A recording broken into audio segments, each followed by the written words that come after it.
Hello, I'm Lieutenant Colonel Scott Stevenson, the course author for the resident version of the course that you're going to be pitching to your reserve students. With me today is my office mate, esteemed colleague, Dr. George Gavrick, who, among other things, is our Middle East expert and a guy who is a no-kidding historian. Again, I'm the administrator of the course.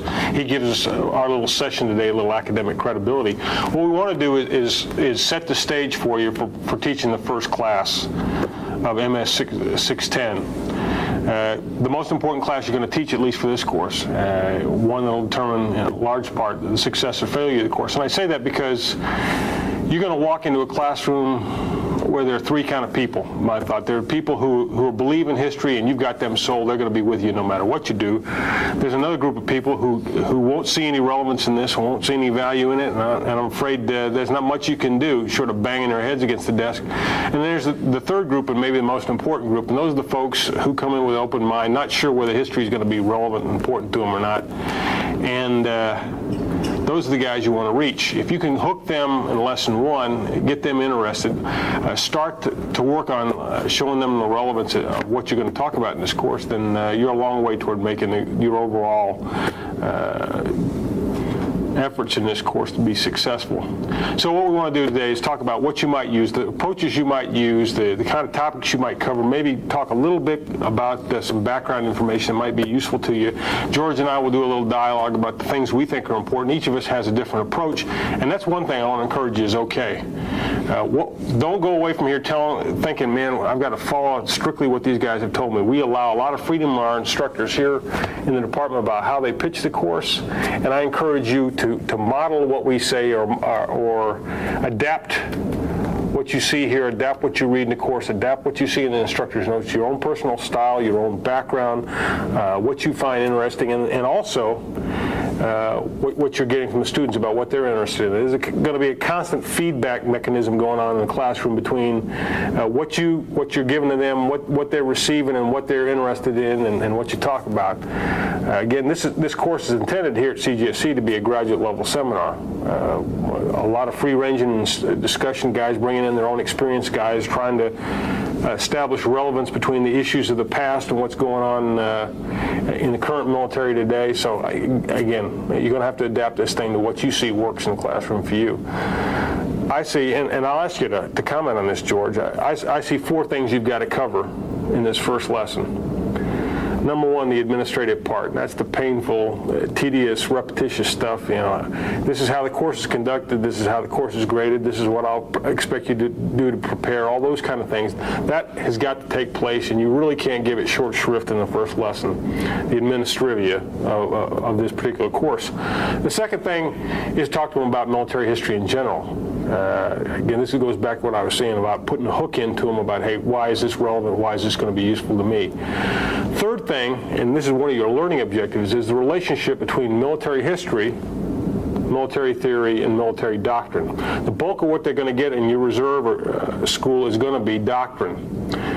What military history does for you, what this course ideally should do for you, is give you some insights on where doctrine comes from and how history, through theory, feeds into it. And then the fourth thing is the readings. And the readings in this case talk about one of the first great captains of what we call modern warfare, Frederick the Great. I emphasize you're going to have to find some time, and you want to find some time in this first lesson to talk about Frederick the Great and what's discussed in these readings, because if the students start to see that they're assigned readings that aren't covered, that aren't the subject of discussion, they're going to start blowing it off very early on. So you want to get to these readings right here. And there's some provocative things, some interesting things to talk about. So anyway, so George, what I've laid out, the four things I think they have to cover: the administration, the nature and value of military history, the relationship of history, theory, and doctrine, and then the key subject of the readings for this go-around, and that's Frederick the Great. Any thoughts about that? I agree with you wholeheartedly, and no sense in belaboring that point. Go ahead. Well, thanks. Go ahead. I can tell he's going to be really useful today. George, I don't want to spend any excessive amount of time on the administration, but I do want to talk about the value of military history. And in your experience, going into the classroom, how do you go about getting that hook into students that, hey, this is something valuable and useful? First of all, I think you could approach the class and just ask the students, your officers, what do they think is the value of history? Why do greats like Frederick, Napoleon, a famous person like Patton, place tremendous value on history? And see what kind of reaction you get from them. Because I think one of the purposes of this course is not just to impart information and give insights into the past, but to create a burning love for history or an appreciation of the value of history for the profession of arms. Now, what value does military history have for the professional officer is a thing that I think you have to come to grips with and really internalize the belief that it is tremendously valuable, because that will then influence the officers who come to your classes. They'll see that you believe in the subject, you think it's valuable, and they'll catch on in their hearts.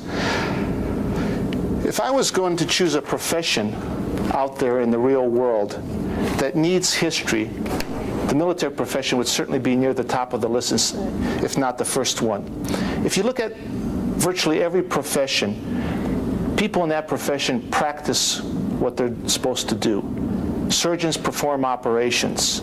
Policemen drive on streets and patrol areas and deal with criminals. In the military profession, your job is to defend the country. And that requires being prepared to face death and destruction on the battlefield. How much time really in a 20-year career, 25-year career, does an officer, does a soldier actually experience combat? Rare indeed. The other problem that you have, even if you've had some combat experience and it's tremendously valuable, how far can you go with it? If you experience shooting at the platoon level, will that translate into direct relevance if you're now at a division in the rear 10 years later? Therefore, what you are experiencing in the profession of arms is really a lack of that fundamental experience of combat, even though your whole career is preparing to face combat. What military history does is it gives you the experience of others who have faced death and destruction on the battlefield. To put the context of battle, or put battle in a larger context, you get that from history. And I can think of one book by, actually it's put together by George C. Marshall, called Infantry in Battle. And in there he puts into the introduction of that book that the purpose of history, of what he's doing, is to give the officer something of the viewpoint of the veteran.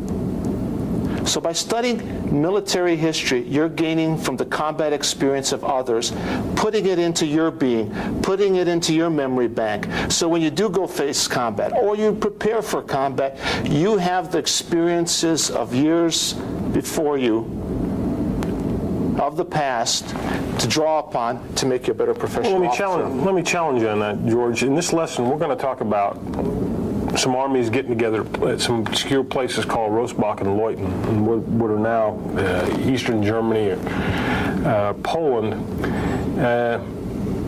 Guys wearing powdered wigs, firing muskets. What possible use is that going to be to a modern guy who's going to be fighting with M1s and MLRSs and Bradleys and F-16s and all that other stuff? I mean, how can they relate? How can that be of value to them, what do you think? It's interesting if you, for example, look into next week's lesson when we have the French Revolution, Napoleonic warfare. You have what? Tremendous combat experience over a span of a couple decades. And in there you have the great theorists come out, Jomini and Clausewitz. And though they have a wealth of combat experience, as they're trying to come to grips with what is going on around them, they base a lot of their insights by going into the past, to study Frederick the Great, who we're going to look at today, to see what combat is about, not just around them, because you miss a lot of things about what makes combat go, what motivates people to fight, what seems to be transitory that's going to pass away, and what are the eternal principles, if you will, the fundamentals of combat, of leadership. You only get that by getting outside of your own experiences, getting outside of your own time frame, and looking to the others. And if you find for the last 200 years, people have identified these are the important traits in leadership, no matter if they're from China, Germany, Germany, Poland, wherever, you start to realize that maybe there is this wealth of wisdom that we can draw upon. And I could emphasize these things as eternal. These things seem to be more American, things that maybe shouldn't be emphasized, and you only can get that by drawing upon the wealth and experience and wisdom of others. And history provides you with that. That's one thing I think that you could make a case from. And if you get to Frederick the Great, as you'll see today, there are a lot of things to learn about what made him a great leader. And those things are applicable today. And maybe some of those things we don't see in our leaders. We don't see to the same depth with Frederick. Be careful where you go now. And that is valuable. And it helps to shape how you will perform in your own profession. Now, the thing I like to point out to my students, too, there's a tendency among us to look at our most recent experience. For us, it's the Gulf War and peacekeeping missions in places like Somalia and Haiti, to say, hey, these are lessons of recent warfare. This is going to teach us about how to get ready for the next one. And the danger is that that experience is fairly narrow. And it also doesn't tell us where warfare has come from. One of the reasons, and I constantly harp on this throughout the school year, one of the reasons we go so far back in time is we want to show a record of change. We are advertising now that our military is going into the new millennium facing huge changes. We're advertising Force 21 and the Army warfighting experiment and the Army after next. We're saying this. We're embracing what we're calling a military revolution. We're saying the battlefield that junior officers today will face in the future is going to be vastly different from what's ever been seen before. Okay. Change. And I think your students will generally agree that we're seeing an enormous amount of change across society, and especially in military affairs. If that's true, how do people adapt to change? Massive, radical change. This is another place where going back and getting some perspective will help us. We can see change over the long term. We can see change happening in spurts. We can see technological change, economic change, social change, all affecting what goes on in the battlefield. And this is perspective I think the students badly need. An ability to kind of reach back and say, okay, I've seen how people have adapted to these situations. I've seen how people have adapted to new technology. I've seen how a social upheaval may change the way that armies are built or wars are fought. This is a perspective that can be useful. But it requires an inquisitive mind, some critical thinking. You're going to have to prod students throughout this thing to do some thinking about these subjects. Some tough stuff here. I think you'll find, too, that what can happen is, and don't get frustrated, is you don't see direct responses from officers about, I could understand why this is important. I think, as one British officer once told me, he said, I know I've learned a great deal, but once I get back into the real world, I'll know what I picked up. As problems will begin to occur in the field, you have to address certain issues. You might find all of a sudden something you got out of your history course just pops up. It doesn't tell you exactly what to do, but it may give you a question to ask. It may make you look at things a little bit differently, raise more questions to others. And that's what it's all about, is to give you some more things in your mind bag to draw upon in your experience from others, so that you can look at problems differently. You can be challenged in different ways and have some solutions that you otherwise would not have. Yeah. Students tend to come to this business of military history, especially ones with a limited background, recalling what they had in high school and maybe some freshman history in college, and in those is a requirement to remember some dates and some figures and some places and things like that. And you want to emphasize in this course that's really not appropriate. If this is going to be a vehicle, this course is going to be a vehicle for causing guys to do critical thinking about the profession. You don't want them memorizing dates, names, places, stuff like that. You want them thinking critically about the profession. Now, if they're going to make an argument in the classroom, it helps to know the specifics, the facts. If they come in there uninformed and shoot from the hip, you got to punish them for that, or challenge them at least in the classroom.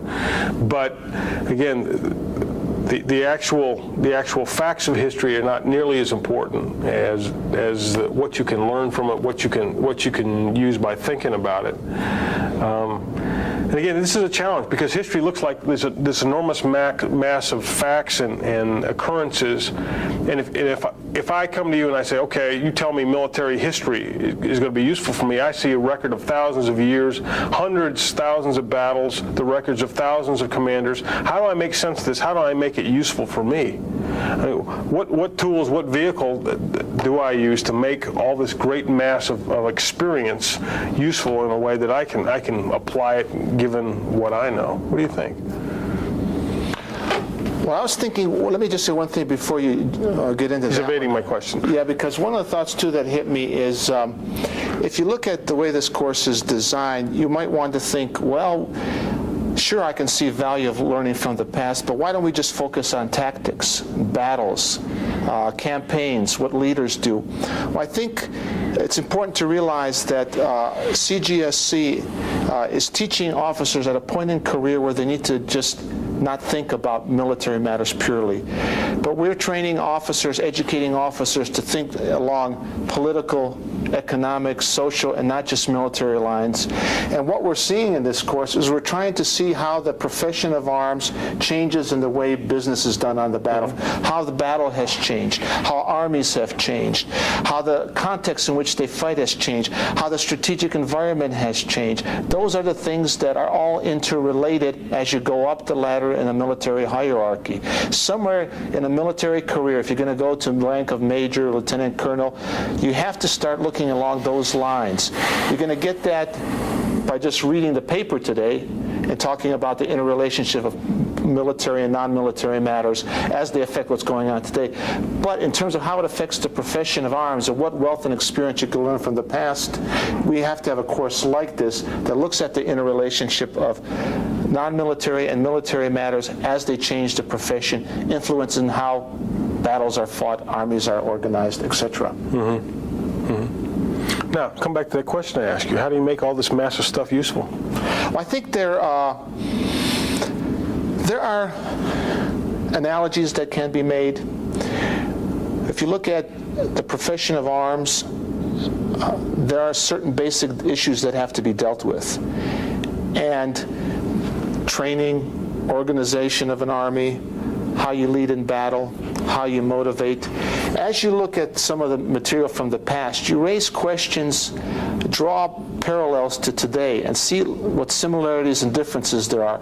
It's never exactly the same. History is always changing. Keep in mind, history doesn't repeat itself. The only people who really repeat it are the historians. Because always the people are different, the circumstances are different, the enemy is different, whatever. It's not exactly the same. But it's that wealth of experience that you need. Now, the question is how to make it relevant. For example, if you look at Frederick the Great, what qualities of leadership did he have that we can use today? What were some of his strengths and weaknesses? As you look at him in battle, it's pretty impressive how he wins outnumbered. What are the keys that he did in peacetime to get his army to perform better for him? What did he do in peacetime to make himself a better leader? Obviously, there are some things in there that I know most officers are not doing today to make themselves better. You could draw from that and make it relevant to you and change how you do business. Because we'll see, he did some pretty amazing things for a king. What about theory? Theory, well, I think the way I look at it, Well, I'll give you my thoughts on that. okay. I was setting you up and he didn't fall for it. Oh, well. One of the things we like to emphasize to students early in the course is that looking at this great mass of sometimes unrelated facts, people through history have been struggling to put some structure to it and say, okay, there are some enduring things that I can pull out of all this great mass of facts that'll be useful for me. If I try to carry this great kit bag of names, dates, and places around, I'm going to be overwhelmed. But if I can distill out of it some useful principles, some useful ideas, some things that reoccur, if I can develop a body of knowledge that organizes and predicts, I may have something, and people have been struggling from that. Frederick himself is going to struggle with that. He studies history extensively. He has his own experience in a series of wars, and eventually he's going to start distilling out of that some lessons that he'll be passing on to his generals. When the enemy captures that, they say, hey, we're starting to get the secret of the way Frederick operates. We're getting into his head. But he is trying to give his generals the benefit of his accumulated knowledge. He's groping somewhere in between the area of theory and doctrine. And to simplify it for students, this is what I tell them. In the case of military history, history itself is a record of what happens. Theory is our attempt as military people to give it some meaning. What does it mean? And then in turn, doctrine is, okay, if I decide this is what it means, this is what I'm going to do about it. An analogy you might draw is to a football team preparing for a football game. A pro football team preparing for a football game will probably look at hours and hours of tapes on their opponent and their tendencies. What do they tend to do on third down and long? What defense do they use in a blitzing situation? And who comes in as the nickel back? And they try to establish some trends, some tendencies about that. And they'll put that probably on some charts. These are the tendencies of the way that team tends to play given these situations. Okay, so the history piece of that is the game fills. The theory piece is this is how they act usually. The tendencies. Then out of those tendencies, you superimpose what your strengths and weaknesses are. You come up with a game plan, which would be analogous to some extent, I think, to doctrine. Okay, history is the game film. Theory is, what does that teach me about my opponent? The doctrine piece is, what do I do about it? What I put in as a series of plays to handle the opponent that I'm facing this upcoming week. And you can make that case that each individual fits into that frame. We each, consciously or unconsciously, have a theory, a philosophy, if you will, about life, about how we fit in, how we raise kids. We're attempting now here to make you reflect on the profession. And theory is going to make you ask the more basic questions. What is the profession about? What makes it tick? What is war? What are the essential ingredients of war? What are the essential ingredients of leadership? Deepen your understanding about that, because how you approach those basic issues, whether you've thought about them or not, you send messages to the people around you that you have some attitude, some assumptions about the profession.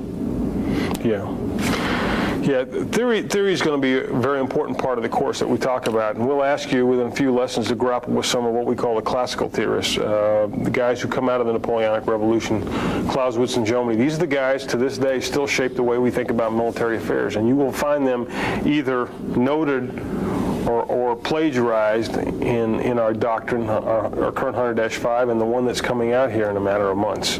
We'll be looking down the line at some other important doctrinal thinkers. One worth highlighting maybe is J.F.C. Fuller, who gave us a raw version of the principle of war we use today. But in mentioning J.F.C. Fuller and the principles of war, it's worth mentioning that theory is something that's constantly changing, military theory. You get new experience, that's inputs that cause you to reevaluate what are the enduring lessons of our profession. We are going to come out with a new principles of operation, do 100-5. The guys who work upstairs in this building have decided, okay, our experience in the Gulf War, the new technology that's emerging, the possible threats that we're facing, our experience in peacekeeping all suggest that we've got to reevaluate the principles of war. They're not engraved in stone. We're going to have to come back and reevaluate. That's the nature of all military theory. It's constantly, or should be constantly, reevaluated to say, oh, does this still reflect the best possible knowledge about our profession? In turn, as you reevaluate in theory, of course you're going to have to reevaluate doctrine periodically. And that's one of the reasons why we're rewriting our manuals every 3 or 4 years to reflect the new thinking. What you have in Frederick the Great, here's a guy who changes his mind throughout his career about what's important, how to fight wars. He's got a first-class mind. He's evolving theories, and you'll see the doctrine that he's putting out to his generals, the way he fights battles, are going to evolve as he goes along, as he faces new circumstances, as he changes his mind about what's important and what's not important. So again, come back to this history, theory, and doctrine. One way to get at it, and it's covered a little bit in your instructor notes, is compared to the experience, theory, doctrine that are used in other fields. For example, in the case of history, Karl Marx and it looks at the history of mankind's economic interactions, said, hey, I can pull some principles out of this, okay, about class struggle and the nature of capitalism, all these things, to come up with a theory about the way people interact economically and politically. From that, I'm going to come out with a manifesto that says, a doctrine that says we as leaders of the underclasses are going to have to call for a world revolution. A world revolution that's inevitable according to my theory, but it also drives a call for action as well. And there's nothing wrong with theories needing to be adjusted or even thrown out. Sometimes they're useful in that regard. Galileo and Copernicus, for example. That's the scientific world.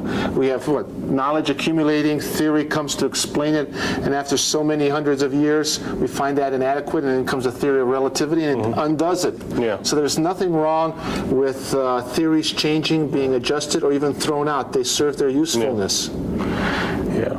And the bulk of what students are going to get in your reserve course is going to be doctrinal stuff. They ought to know, as a part of a professional perspective, where that come from. Now, history and theory are not the only feeders into it.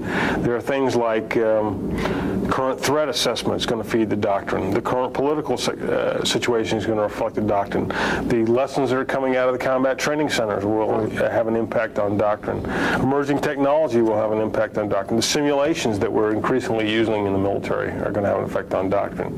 But throughout history, the experience and the theory have been the key feeders into the doctrine that armies end up using. And that's something, how you handle that, how much time you spend on that, you're going to have to play that one by ear a little bit. Again, you have to get to the administrative stuff, but I believe, and you have to talk about the value of history. I think you want to spend a little time on the relationship of military history, theory, and doctrine. Great. Any thoughts on that? No? Well, the key figure, the central figure for this lesson is probably old Fritz, Frederick the Great. Frederick II of Prussia, where does he come from, who is he, and what's the military background? And here's where I believe the instructor's got to carry a little bit of the load. Maybe want to do a little outside reading. Where does this guy come from, and where does he fit in the evolution of modern warfare? I think we got to start by kind of establishing a baseline where the world that he lives in, the 18th century, and the kind of warfare that's in existence when he comes on the scene. Any thoughts about that, George? Well, one concept that's used to capture what warfare is like is the concept of limited war. This is the age of limited war. And in what ways is war limited? If you look at societies, and here's where the political, economic, social factors really weigh heavily in how you fight. We're dealing with agrarian societies, which means limited resources that can be used to maintain armies. Limits on manpower, limits on the treasury. Therefore, you're not going to go for the gusto of trying to conquer all of Europe. So it's an age of limited war, limited because of the economic system. It's also limited because there are no great states in most of Europe. The big empires are the Ottomans, which are in the Balkans, and Russia, which is out east. Really, we have a lot of small states in Central Europe. France, though looks big on a map, is still rather inefficiently run. So we really don't have large, powerful states with large, powerful armies that can project power far. So when warfare is fought, it's often for limited objectives, fighting over the terrain next to you, a province next to you, or a couple provinces down. We're not going to see, when we get to Napoleon, wars where you have armies marching to Russia and still fighting down in Spain. Yeah, again, without going too much in, you've got to establish a baseline for a course someplace. When we say down in modern warfare, the first question you might want to ask your students is, what is modern warfare? How can we characterize this period with powdered wigs and muskets as being modern warfare? And I'll give you some ideas, at least how the things I pitch to my students. One is, they're all familiar with the Roman Empire. They know that under the weight of barbarian invasions and its own internal contradictions, it collapses. For Europe, you have a period of the Dark Ages. You evolve into a medieval period, and they can all picture the knights and the Round Table and all the things that come out of movies about that. For a long time, there's a power struggle. And this, a lot about what we're going to talk about is about a power struggle between nobility and kings, or who's going to be the biggest dog. And what determines the biggest dog is large part is taxation. This is where we get into the economic piece. And through the medieval period, the nobility will offer their military services to a king, perhaps, or a higher level noble for use in whatever wars he's fighting. The mounted knight is the picture perfect of a noble in his military role, and he offers his service to the king in return for various favors or land or what have you.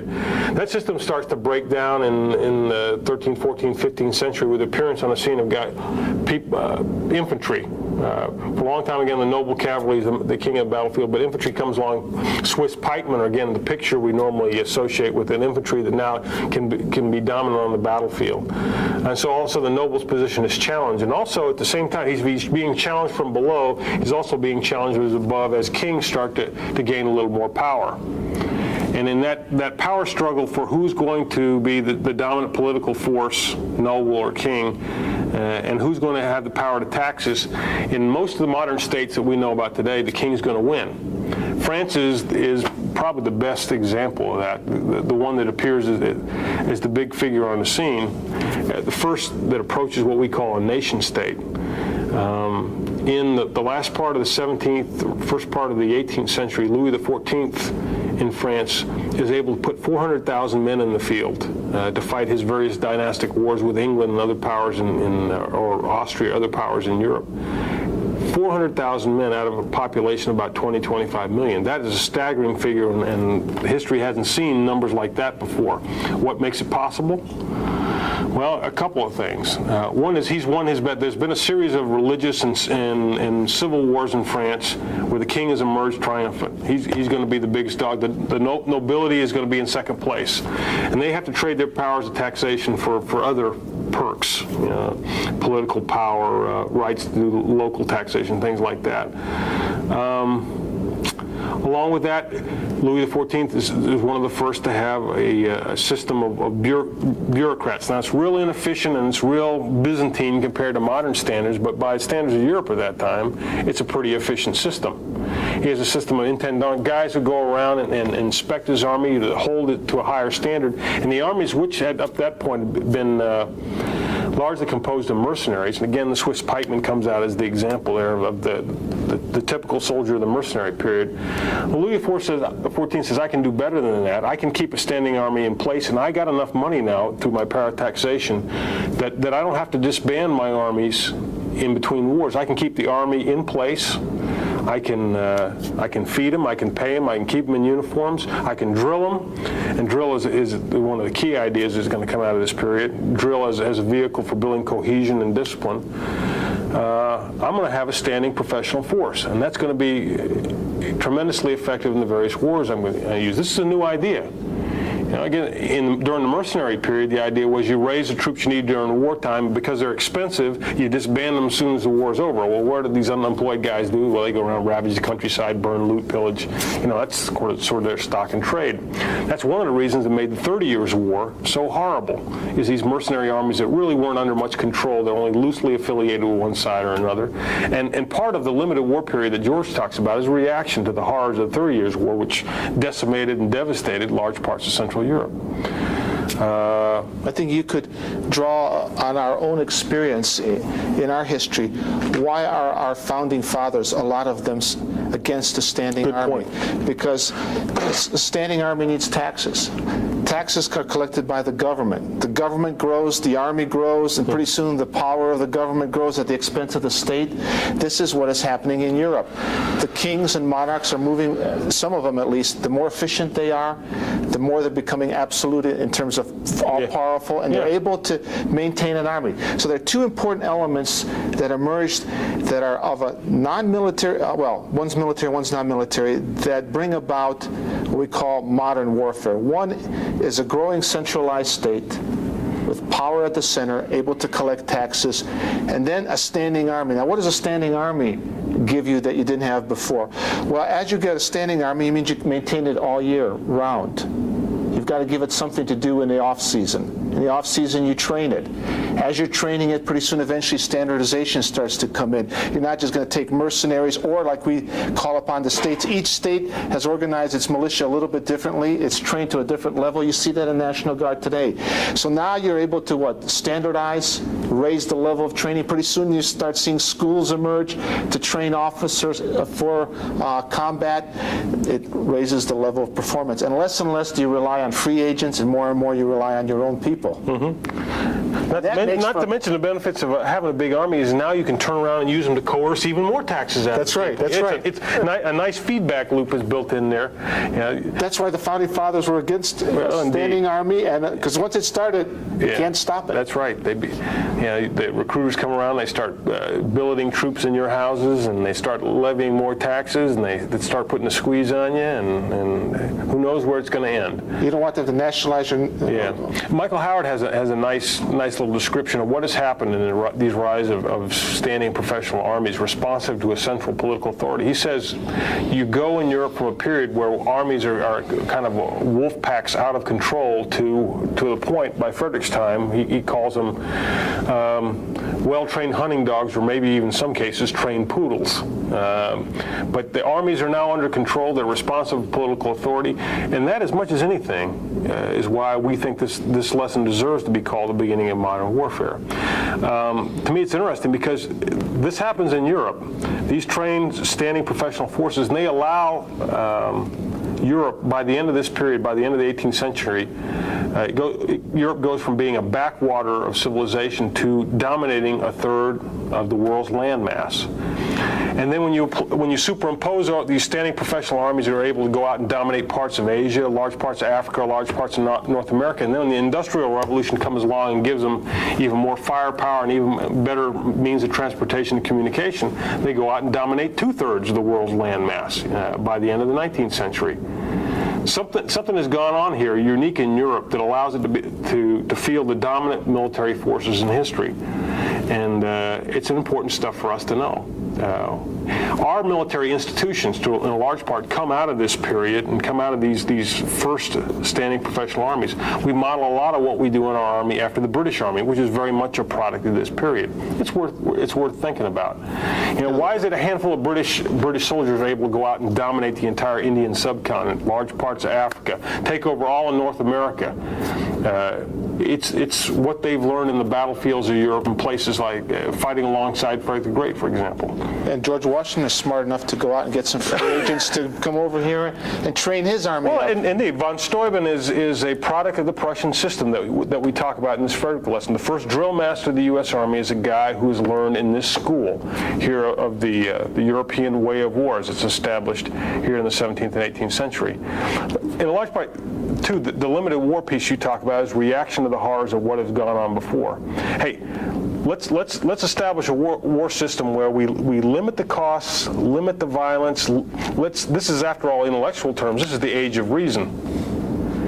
And a war without bounds, a war of absolute violence, is something we want to steer clear of. And this is another argument for having limited war. And you don't want to overthrow your brother monarch, because, after all, he rules like you do by divine right. And you start knocking off other kings, all of a sudden you've challenged the whole basis for the system.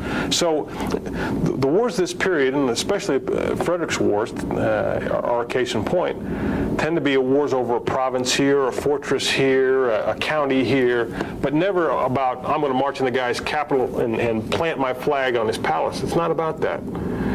There were clearly defined limits. An ideal war in Frederick's time is a war where you can march an army through a province, friendly or enemy, and the civilians don't even know about it, because you will provision that force, you will keep it under strict discipline, you'll keep the soldiers under control, and you may fight a battle, but you're going to avoid having the violence spill over like you did in the 30 Years' War across the countryside. And I think it's interesting, too, if you look at combat during this period, to get a sense of how fragile these armies and states are. Good point.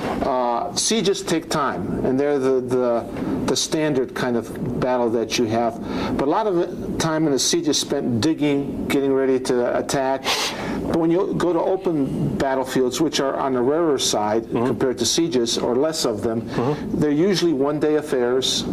Part of the day is spent getting your forces organized to face each other. Then there's the shooting, close range, 100 yards or less, lots of blood, lots of screaming.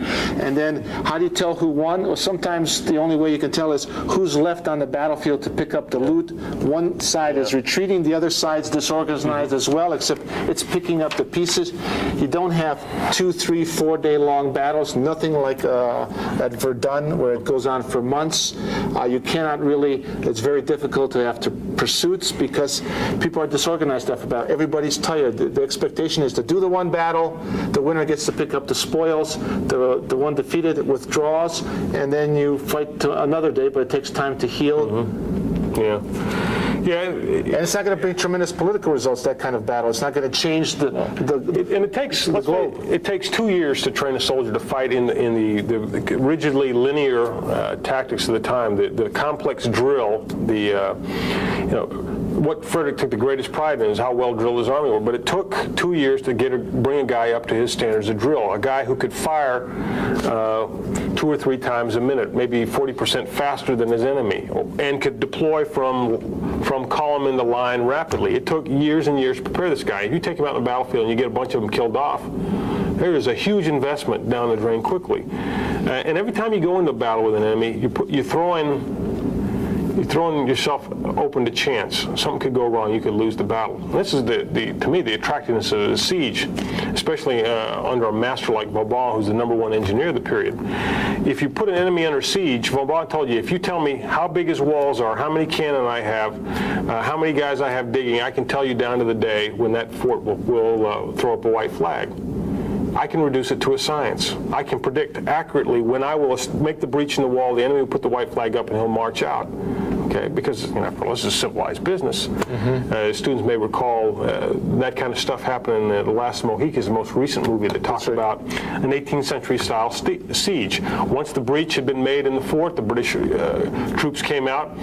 The French commander offered them honors of war, and it looked like everything was going well. Of course, little did they know the Indians hadn't bought into all this European ideas about civilized conduct of warfare. But that's another story in North America. But monarchs and generals in this period tended to avoid the fighting in the open field. They much preferred to maneuver against each other's line of communication, especially because armies in this period tended to be tied to magazines or depots. And they rarely could get beyond about 2 or 3, 4 days march beyond one of these depots before they had to establish another one. Again, they don't want to send their guys out pillaging across the countryside like Napoleon's going to do later on to feed themselves, because in a lot of cases, the guys would just desert. I mean, it's only rigid discipline that's keeping these guys in the ranks. So he keeps these guys under strict control. He feeds them from these centralized depots, and they become his vulnerability as well, and a limitation on the operational art, if you will, that commanders can practice in this period. And you'll see Frederick coming to cropper when he tries to violate that in 1744 when he goes into what we now call the Czech Republic. He doesn't have a good logistics system and loses half his men without fighting a battle. That's typical of that age. You want to avoid that situation. Again, so it's economics, it's the social structure, it's the political structure, it's the mindset of the time that makes us the age of limited warfare. Frederick's going to come along, he's going to play within those rules. Occasionally he's going to try to play beyond them. And I think by the end of his career, you're going to see a guy, for all his genius, is still constrained by the limitations of the period. Still a product of his age. I think very much so. What would you offer the students about Frederick as an intro, some thoughts about... Well, let me just, may add, sure. In terms of this lesson, I think it's exciting to get into Frederick the Great and what makes him tick and why is he so successful. There may be some of the things we've talked about. You might consider, there are several approaches. You can try to get some discussion going about standing army, state of war, some of the issues we talked about, or summarize and set the stage for Frederick the Great. Take 10 minutes and just tell them what warfare was like, what the political system was like, what the economy was like, what made this a limited war. And they say, okay, now we've got someone out here who is going to be recognized the great in his time. For a person to be recognized by his peers, by his contemporaries, as great is pretty The significant. good question is why? Why is he the Why is great? he so great? Yeah. Does he have to bat 1,000 on the battlefield, or can he win a World Series with only 60% victories in the regular season? Okay, he has defeats, but he has victories, and the victories are pretty impressive. And the system that he has, in the way he wins, forces others to try to figure out what makes him tick, what is his army like. He becomes the model. He's like the West Coast offense now that has to be analyzed, looked at, and reacted to if you want to beat him. So he is changing to some degree the way the game is played on the battlefield. What makes him tick? Yeah. Well, if you look at his personal background, you might ask, is this a saga of child abuse that he should have ended up, in some loony A model house? for future leaders. Yeah, That's right. What are the strengths and weaknesses of his upbringing? Yeah. That piece by Lovaas is going to give you plenty to talk about. We in America tend to think that you can make leaders, that everybody starts out differently. We tend to be a little skeptical, a little suspicious of genius, and we think probably that the houses of Europe restricted the talent pool by limiting generalship to the nobility, in the case of supreme command, to the monarch himself. Well, in the case of Frederick, it doesn't look that way. It looked like their system worked pretty well, because you create the one great captain of the period drawing from a very limited gene pool, that is, of the House of Hohenzollern. And I like to talk with my students about, hey, where does Prussia come from and what are they about, as kind of a start to this whole lesson. And why is it that Prussia later, this dirt poor little second-rate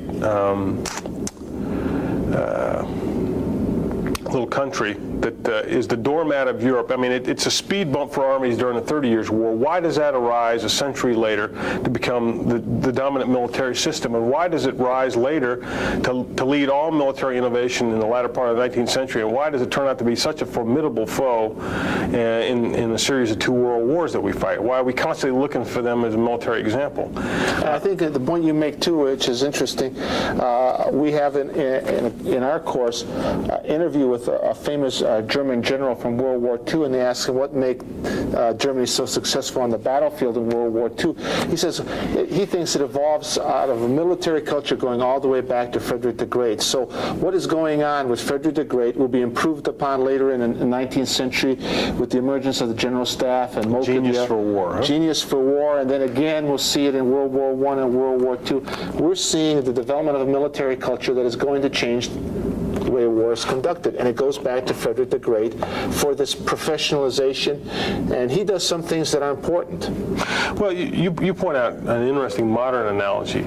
George, again, is our Middle East expert, and he likes to point out, at least on the surface, some real parallels between modern-day Israel and the Prussia of the 17th and 18th century. Here's a tiny country that doesn't have any real wealth of natural resources, surrounded by bigger, more densely populated neighbors that have access to much vaster resources. How does a nation in this situation survive? Well, you know what the answer is in the case of Israel. It develops the most efficient fighting machine in the region. That has to be, it looks on the surface, that's the reason why Prussia survived. Again, if I've driven through the country several times, and I'm what was once Prussia, and I'm amazed at what poor farmland it is. It's got scrubby pine forests, lots of lakes. I mean, this is a country without natural resources, and not particularly densely populated. And you wonder, how did these guys rise up to be mentioned in the same breath with the real great powers in Europe at that time, which are France, Austria, the Austrian Empire, Russia. That's what you might. England at this point has become an important maritime empire, but it's not big on the continent at this time. The Ottomans have been big up this time. That's one of George's pet rocks there, the Ottoman Empire. Though they may be on the fade by the time that Frederick arrives on the scene.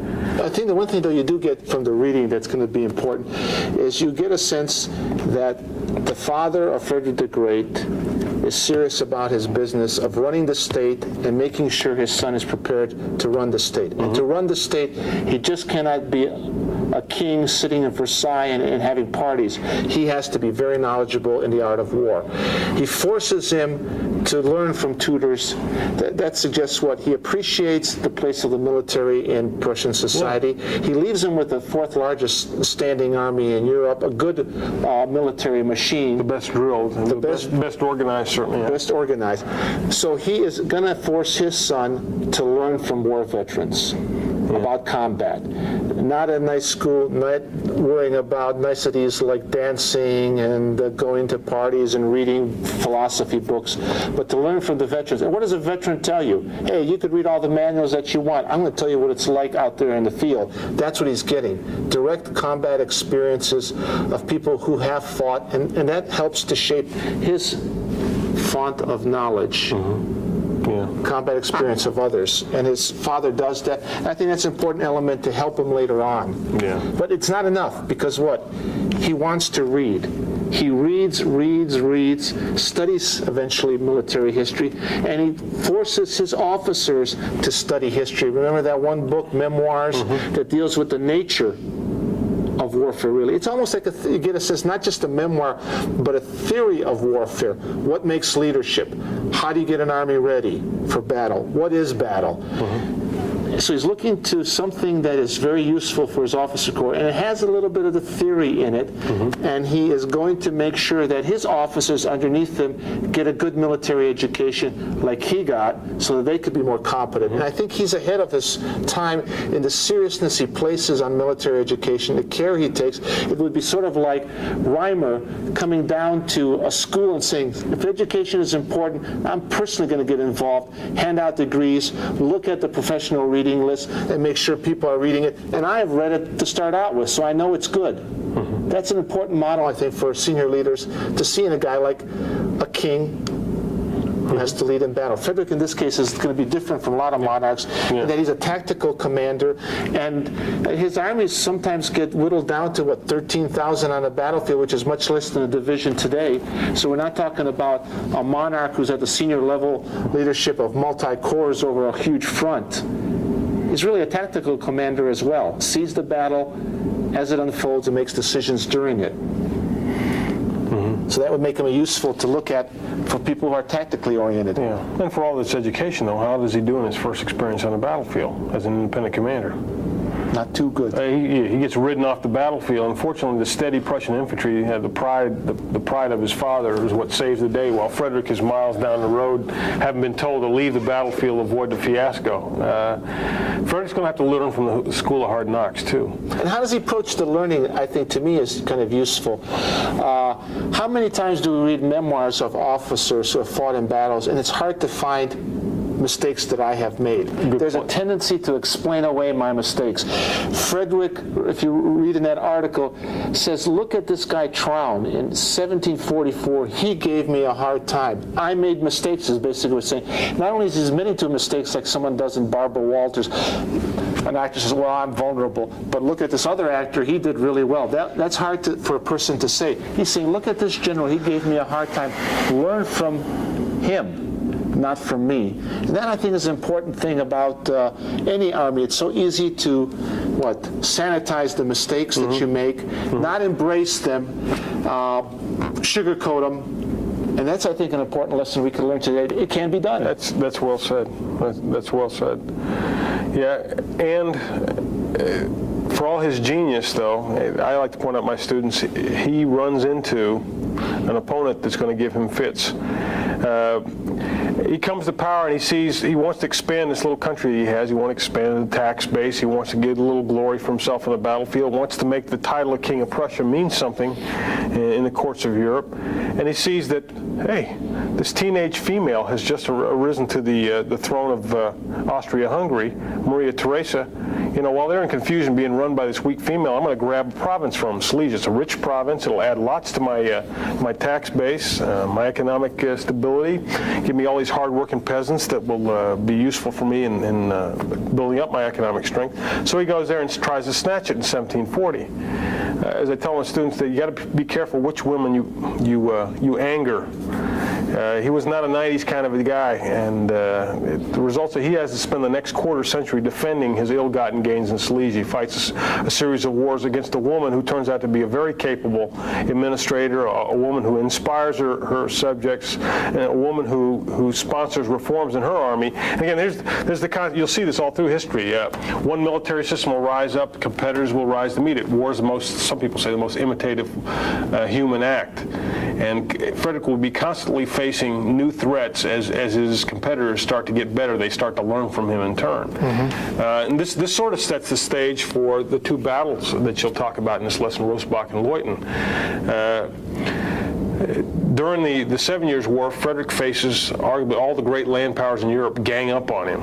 And through a series of adroit political maneuvers by Maria Theresa and her diplomats, they array Russia, Austria, France, and Sweden all against Frederick at the same time. And by rights, if you just look at the correlation of forces, he's doomed. He's had it. This young Prussian upstart is about to have his head handed to him. And somehow, throughout the 7 Years' War, he managed to stave off disaster through a series of battlefield successes, some miracles, some other things in this war. And incidentally, and you'll see in your chronology, we call it the United States, the French and Indian War. It's some people call it the first modern world war because the fate of North America is decided. There's fighting down in the Indian subcontinent. There's fighting going on up and down the sea lanes around Europe. And then, of course, there's fighting going on all across Central Europe, much of it on Frederick's Prussia. His country gets stomped on pretty bad as he's trying to defend it from these huge armies that are approaching from all four corners of the compass. He's in a rough situation. It's especially a rough situation in 1757 when he's seeing a big French army approaching from the west, big Austrian army coming across the mountains from the south. The Russians are making noise on the eastern frontier, and Sweden is operating to the north of him. So he's in a true trick bag. And that sets the stage for these battles of Rosbach and Leuthen. I think that those battles could be used to analyze what is warfare like, and also be used to look at what kind of leader is Frederick and what kind of army does he have. If you notice in the reading for Rosbach, he's able to pull camp in 15 minutes to a half hour. It is amazing the speed he does it. What does it tell you about the military of his time? That he has it better trained, better disciplined when things are working well than his opponents. The opponents think he's taken to flight because he's left so quickly.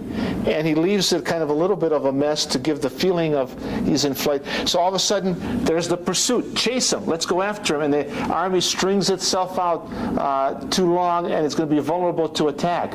But it tells you what? You could draw upon a little bit of information from a battle and ask him, what does this mean? 15 minutes. Why is that impressive? It must be impressive for its time because it's done quickly. What does it tell you about the kind of military he has in comparison to the more disorganized army that's been used to looting on its way down, living off the land as it goes to face You bring Frederick. A key point up, and this doesn't come out in your readings. This is something I would ask instructors to highlight. The French army he faces at the Battle of Rosbach, for one thing, it's not really a French army. There's a French contingent in it, but there's a lot of contingents from these little minor German states. And in a large part, they look a lot like the old mercenary armies instead of the modern, professional, well-drilled army. It's kind of a ragbag army. It's an army that's kind of a throwback in some ways to the armies of the mercenary period.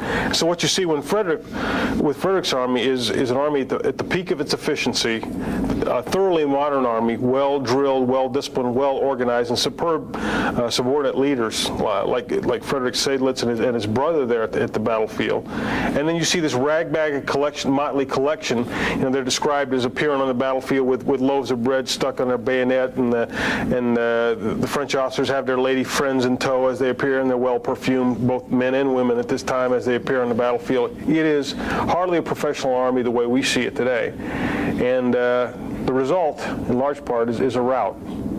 But what happens at Rosbach is, in a way, an anomaly, and it stands in real contrast to what goes on at Leuthen in that same year, 1757, when Frederick has to face an Austrian army that has got the benefits of having already seen the Prussians in action and gone through a series of reforms to make itself better. And when they appear on the battlefield, they're going to be quite a bit more formidable than the ragbag army that Frederick defeats at Rosbach. Right. At Leuthen, he's going to have a hard-fought fight. He's going to have to use all the tricks in his bag, and at the end of the day, he's going to be fortunate at fighting it about 1 to 2 odds to emerge triumphant.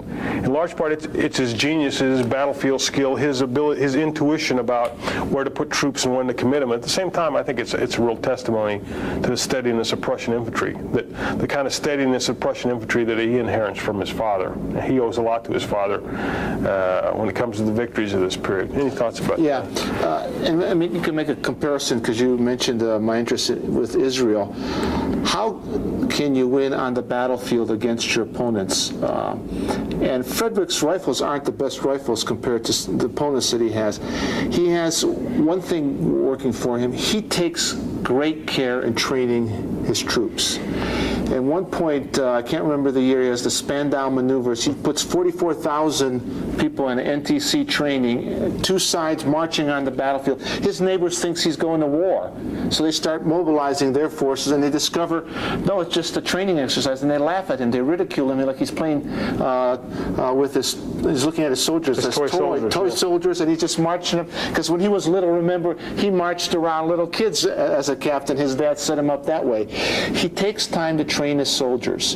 He knows his battalions because he visits them. Mm-hmm. He takes care for the little things, even though he's a senior commander. He's the king. And you'll find that a lot of your great commanders know the details, but they don't get bogged down by them. Mm-hmm. And in training them, he trains them that he hopes that he can get faster march out of them, and they do march at a faster pace, and gets more volume of fire because they're trained to shoot faster rate than their opponents. So this gives them combat power that his opponents do not have. And he could then do what? If you know you've got good troops, you can take risks with them like he does. Yeah.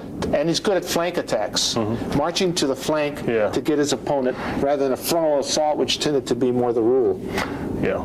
He's got to, because numbers are against him. He is, so we see him with these military innovations, whether it's a faster rate of fire, faster rate of march, oblique order, seeming to establish a new pillar of a new standard for military excellence in Europe.